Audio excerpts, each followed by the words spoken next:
Hello, you have made it to the last episode of my little series about what is the best era for synthesizers. I think I started it like a year ago or something, and basically I did it for myself.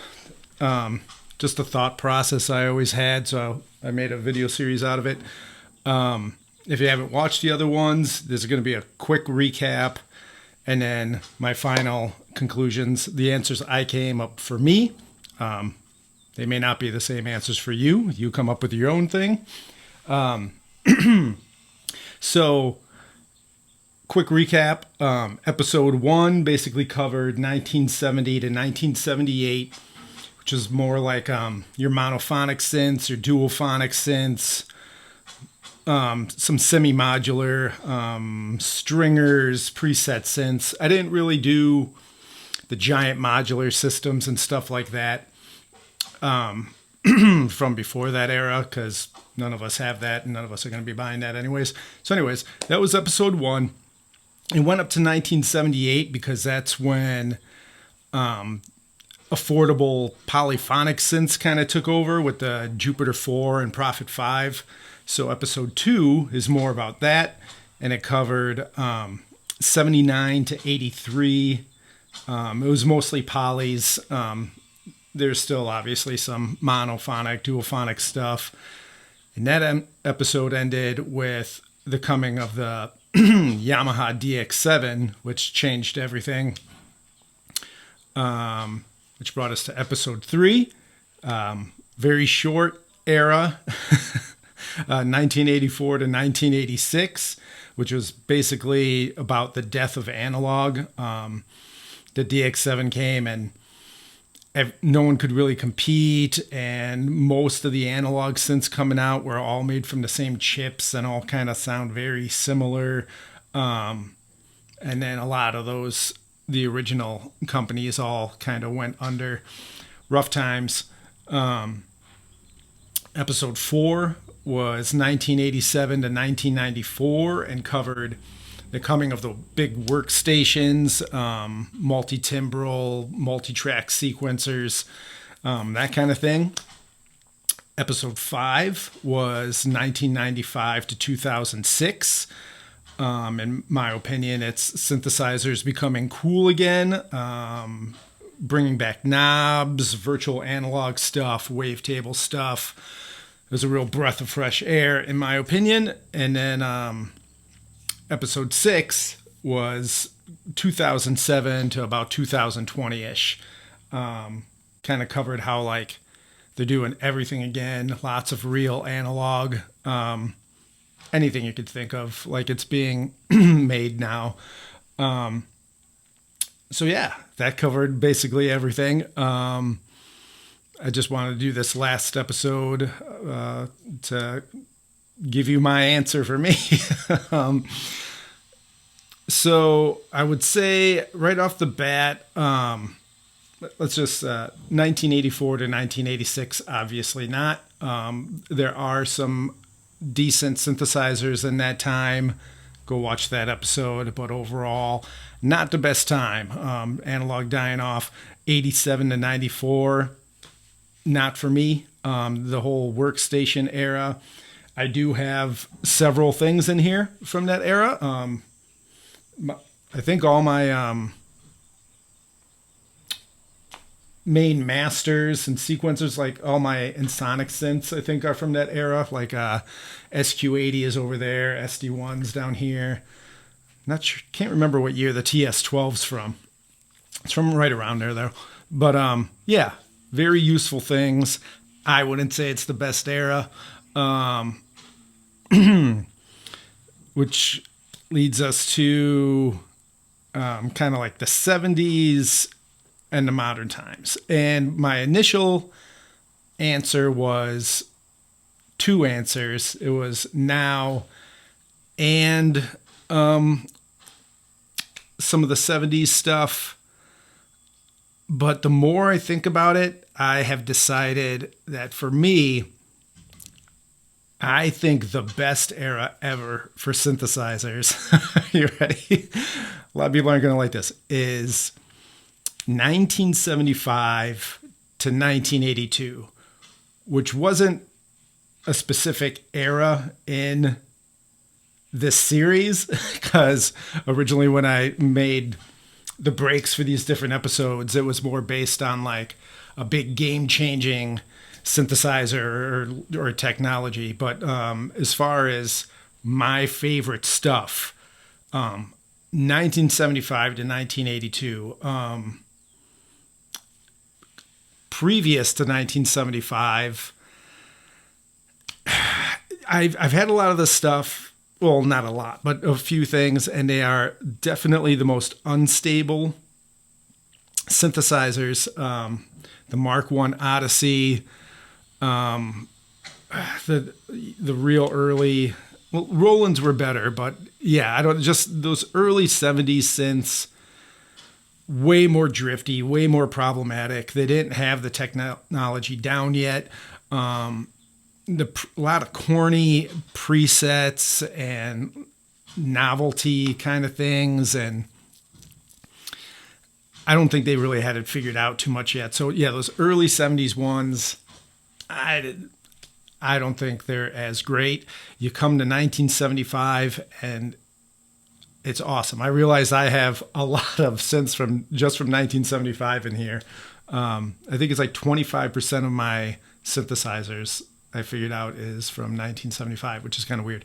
But yeah, so you get your most stable, your most interesting, you get really good ideas. You get the best of those early polyphonic synths, basically until the DX7 comes and like wrecks everything. Most people in the comments have been, during the series, have been saying like, obviously it's now, you can get anything and blah, blah, blah.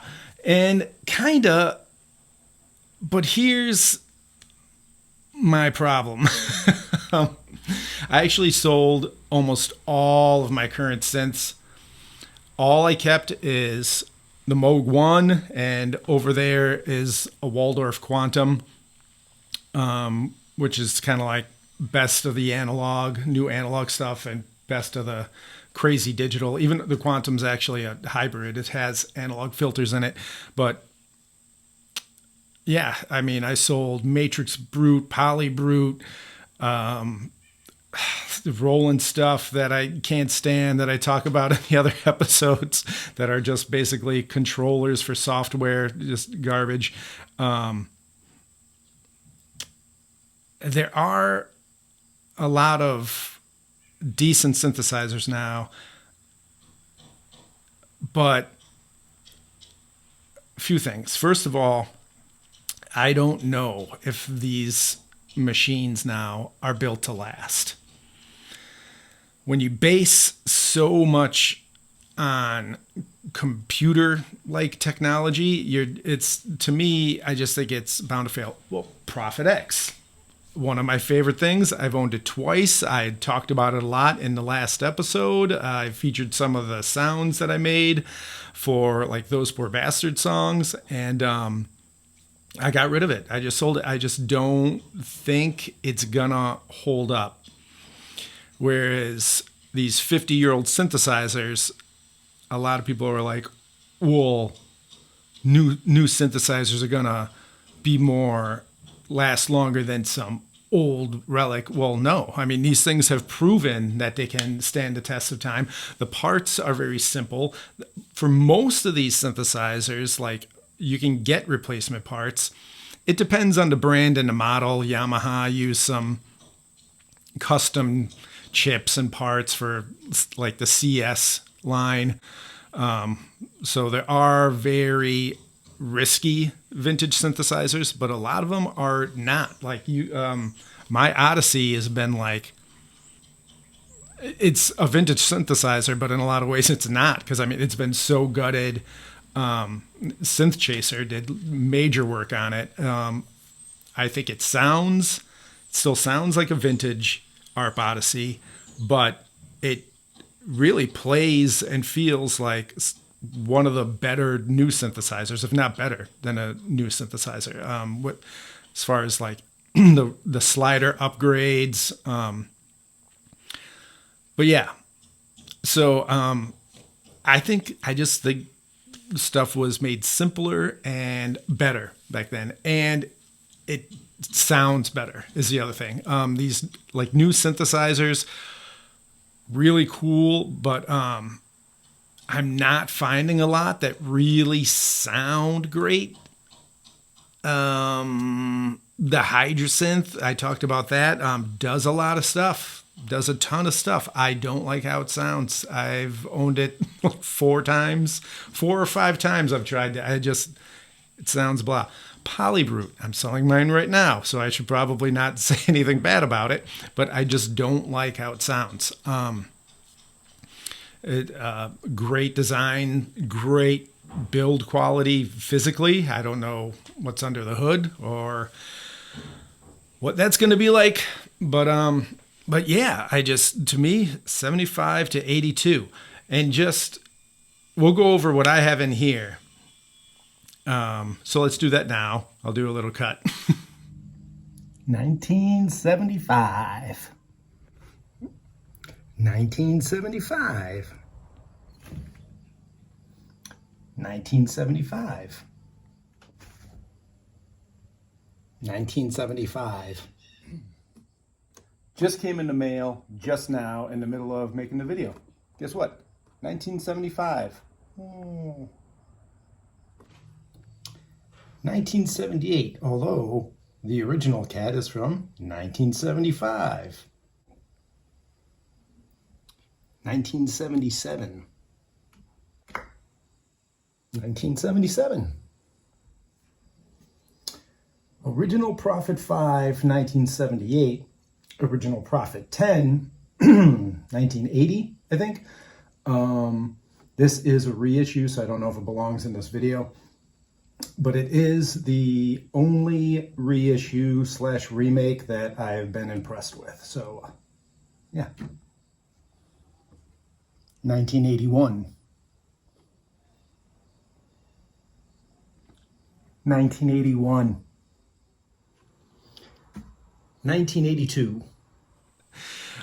Okay, so other than the stuff that I have, here's just, not even all, here's just some other stuff that came out between 1975 and 1982. Okay, you got your ARP Axe and your ARP Omni. You got your Oberheim 4-voice, 2-voice, 8-voice. You have the Synthicon and the Synkey and the Korg 770. The SH5, the System 700, the RS202, RS505 from Roland, Korg's crazy PS 3100, 3200, 3300 synthesizers, their MS10, MS20, MS50. You got the Logan String synthesizer. You have the Yamaha CS synths, 1977. You had the CS50, CS60, CS80. You got the crazy Krumar DS2 in 78, and the CS15. You have the Multimoog, which I used to have, came out in 78, along with the OB1. Your SH1, SH2, SH7, all those like great Roland SH synths, the Korg line, the like Delta, Lambda, Sigma, which kind of weird. Like they're not like the biggest, most classic, but they're very cool. They all sound pretty unique. Your Moog Prodigy, the System 100M, your other Oberheims like your OBX, your OB8. Later 70s, you have your CS20M, CS40M, you have your Korg Trident, and then, yeah, early 80s, 81, 82, you have CS70M, the Teisco 110F, really cool duophonic synth, the Kawai SX, like 400, maybe that was a Teisco, maybe it was both. the Sequential Pro 1, the Jupiter 4, the PPG Wave 2, the Poly 6, the Memory Moog, the Rhodes Chroma, the Juno 6 and 60, the Prophet 600, the Jupiter 8. Yeah, all that stuff is in these few years. And then it just kind of goes to crap after that. So yeah, 75 to 82. That's apparently where my heart is. That's the sound, the look, the build, the feel. Yeah, if I could only have stuff from like a handful of years, it would definitely be that. I'm not just going to fare down to that. I still am going to use my Ensoniq sequencers and my Moog 1 and other stuff, early 2000 stuff, which I talked about being really cool. I also like the late 90s, early 2000 stuff better than current stuff. I don't know what it is. It was just more interesting. The Poly Evolver down here, the Tempest. I think the Dave Smith Instruments era was kind of Dave Smith's most clever, and he's always been a very innovative guy, but that to me was his peak work. But yeah, so we'll see. I'm not very impressed with anything coming out right now, so I don't know if I'm going to bother. But yeah, thanks for watching. Watch the other episodes if you haven't. Let me know what you think and why. Everyone likes different stuff, so it doesn't matter. You don't got to get all butthurt, which I always say. It doesn't matter. They're just instruments we like to play in whatever way, and it doesn't matter if you're good or bad. Like, I hate that, like the comments about how on people's playing abilities. Not everyone likes over the top great playing. Most of it makes me sick, and it's not because I suck. Well, I do suck, but that's not why I don't like it. I don't even try to play like that because I hate the sound of it. I hate it. And that goes for guitar too. I cannot stand overly generic trained playing. Yeah.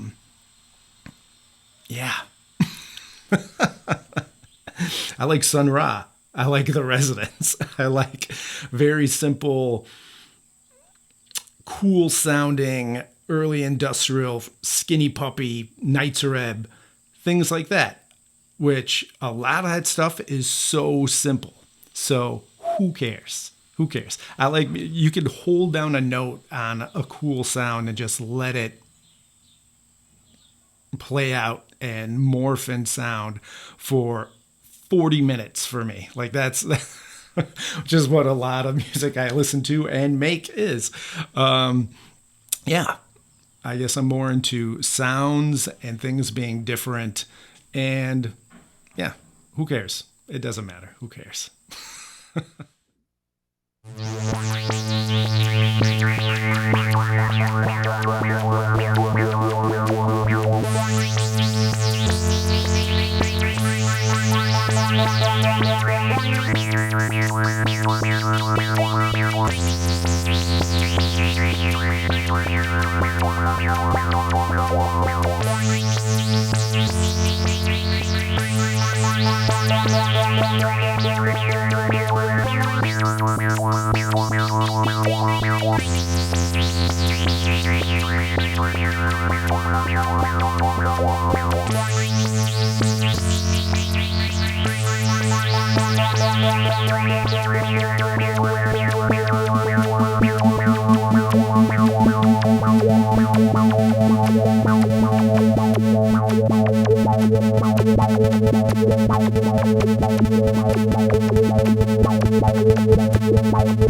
you.